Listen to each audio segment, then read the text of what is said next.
Yo guys, welcome at module number 4, the Fund Fast Funnel. Yes. Raising capital is very much like any other sales process on planet Earth. And like the giants in the industry, it means that the more we organize our assets and the way we move investors through the funnel, the higher the probability that we can dictate the outcomes. So let's think about that again. If we set up the funnel in the correct way, we can dictate the outcomes. What you have learned by now is that, especially for cold outreach investors, is that we want to build trust over time, right? And where everybody goes wrong is that big fat ass pitch deck that gets sent out, and therewith you almost screw up all of your opportunities. So we want to avoid that, right? So in this case, as always, I'm starting with a quote where we say hook interest with clarity and build trust and curiosity step by step. So hook interest with clarity, right? The shorter, more to the point the message, the better you will get your feedback, right? And in order to manage that is that we want to build trust and curiosity step by step. The trust can actually build step by step. But the curiosity is just by giving something and keep something for yourself again, right? So don't give away the whole farm on date number 1. And the best example is, which is for everybody super relatable, let's say you are dating for love, right? And you're standing in a bar, someone stands next to you, you like this person, and you tap their shoulder, and you are going all in. Hey, what's your name? Blum. And then you share your whole life story. That's a act of being unconfident, being not confident at all, right? And we want to avoid that. So instead, what we do is we give that one-liner, that opening sentence when we're standing in someone's bar, but same for investors, where we give them enough to get the concept before we actually move to the next step, right? So in this case, the teaser is our first entry point. Now, what you're going to learn here in this module is that, first of all, what are the most common mistakes founders at all times make? So you recognize them, you can avoid it. The second point is why we want to create our data room first and our pitch deck last, and then the funding assets. So how do all of the assets look like that we need here in this Fund Fast funnel to make sure that we are actually hitting it home? So let's kick off so I can show you how to build an effective Fund Fast funnel. But first, we need to start with the common founder mistakes. The majority, it's not even a majority, it's almost everyone is spending so much time on creating a pitch deck, and they are never really happy, and they consistently stare to their screen and optimizing things. But this is more like a cliche right now in the whole industry.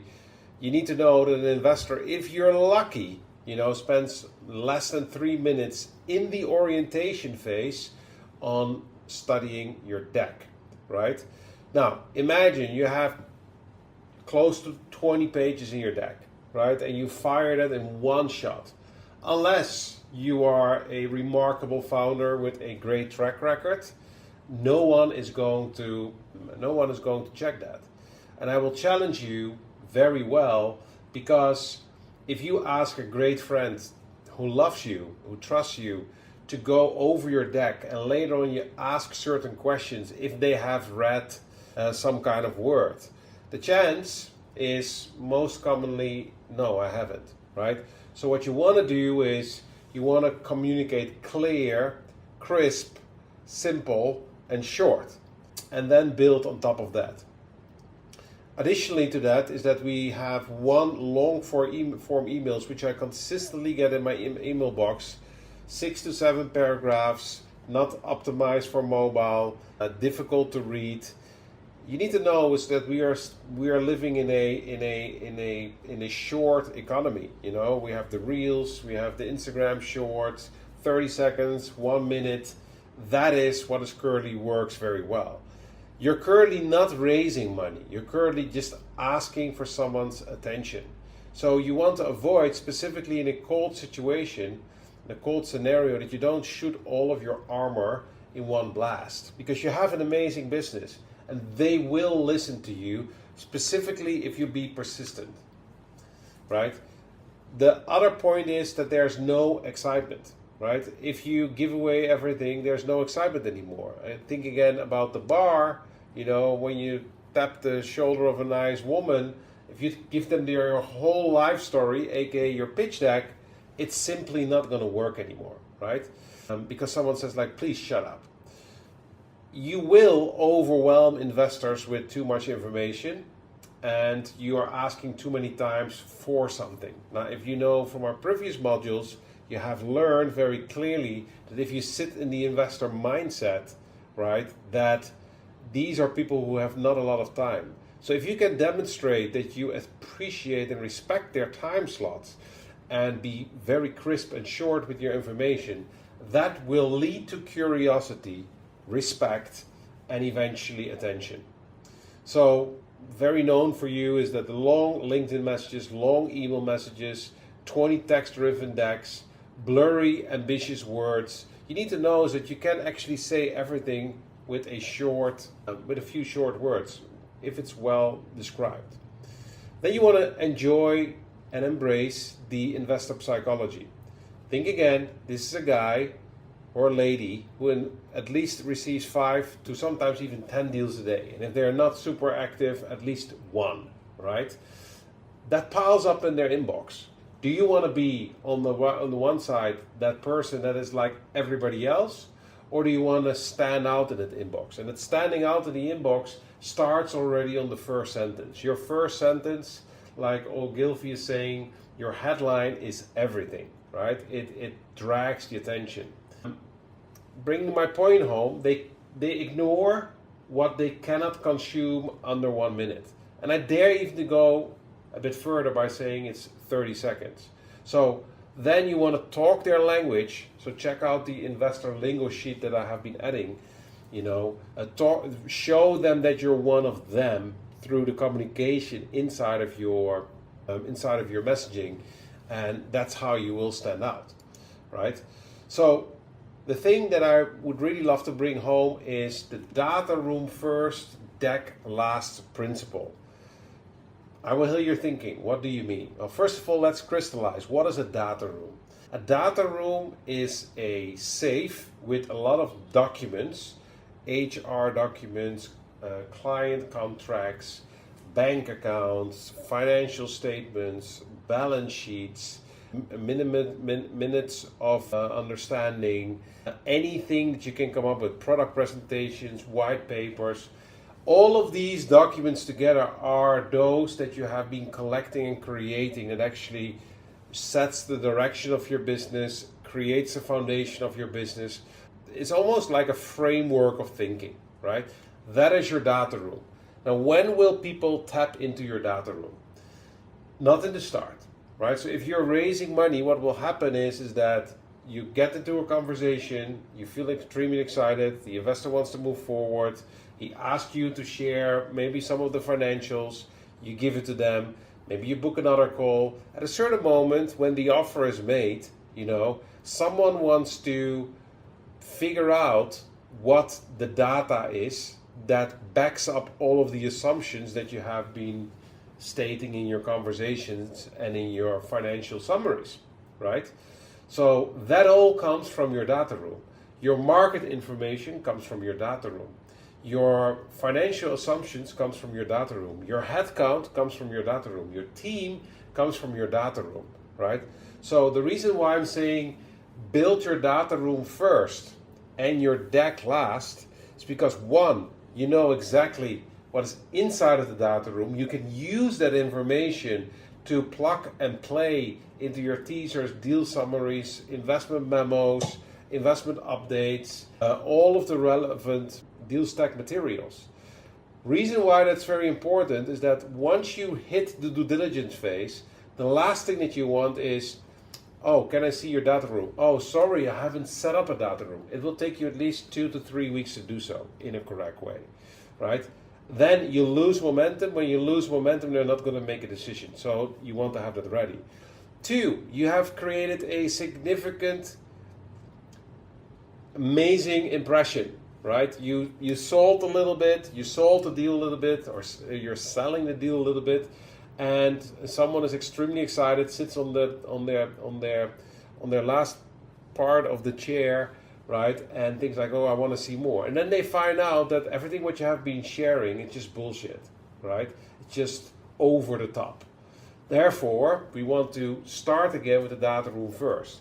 The data room is more like the last checkbox. Is like when you buy something, do you agree with our terms and agreements? Yes, I can tell you, for those that have their data room organized, they will on average close 3 to 4 weeks faster. Long point, but I just want to bring it home. So start with the data room as a source of truth. It's your foundation. Then build on top of that foundation all of your full investment stacks. From your one-page teasers, deal summaries, etc. That way you establish trust by ensuring that the initial presentations align with the data room. Then you want to drip your deal in bite-sized pieces. That's the next point. We have discussed we never start with the pitch deck. We always start with short intro emails, maximum 100 to 150 words. If you want to know how it looks like, go to ChatGPT, write me an email of 100 words. You see how short that is. That short it needs to be. And before you send that email, you want to see how it looks like on mobile. You want to see what is the topic, the subject line, if everything is clear. More information about that later. So if you see how the funnel looks like, short emails, one-page teasers, deal summaries, pitch deck and basic financials or investment memorandum, whatever you want to work with, investment updates, FAQs, your whole range of reviews coming from client, vendors, and partners, and then of course your closing documents. That is how the stack looks like. That is the stack that we're going to drip during the whole fun fast funnel. So the key takeaways here is avoid appearing overly eager. So don't beg then for the meetings. Break your communication into multiple stages to build gradual interest and use therefore the whole deal stack. Don't give away the full show on date one because nobody will come. And again, I'm repeating myself, but I'm repeating myself to bring the point home. See your teaser as a wedding invitation, and this is the RSVP. You want to know how many people come to your wedding, so you know how much, what kind of location you need to rent, right? Short form content is easier to digest. Think about yourself when you go over Instagram, you go over TikTok. Now even LinkedIn made that move already. If you're the one that blasts them with information, no, you want to again take a step back and think like, how can I say everything in a few words, right? And that creates the Steve Jobs characteristic where you can easily, get a lot of respect that you are one of them that's easy to respect the investor's time and tell a lot in a few sentences. Your goal is also to collect slow yeses over time. So compare it to being pointed to the door, You don't want to say, you share the deck and boom, instantly what happens is, oh, I don't like it, this is not for me. Because this is the reality. The more you share, right, the more they have a reason to say no. So you want to share what is necessary. If you want to find out later on, of course, how to create your teaser, that as well comes in the program. Then we have the past performance and credibility. You're paving the future moving forward with your milestones, but you as well have your investment updates, your client and investor reviews. You focus on business potential and you highlight the risks. So to close this chapter, let me see here. 1 second. So the key here is really like to hit little home runs consistently. Again, bite-sized pieces. Get to those little yeses. In order to go to the next step, you can go to DD Banker AI to help you set up some of your blurbs. You have a PDF plus video example to walk you through the whole funnel. And of course, you can start setting up your funnel in our DD All-in-One system. So without further ado, get to work, get your funnel in order, and I'll see you in the next module.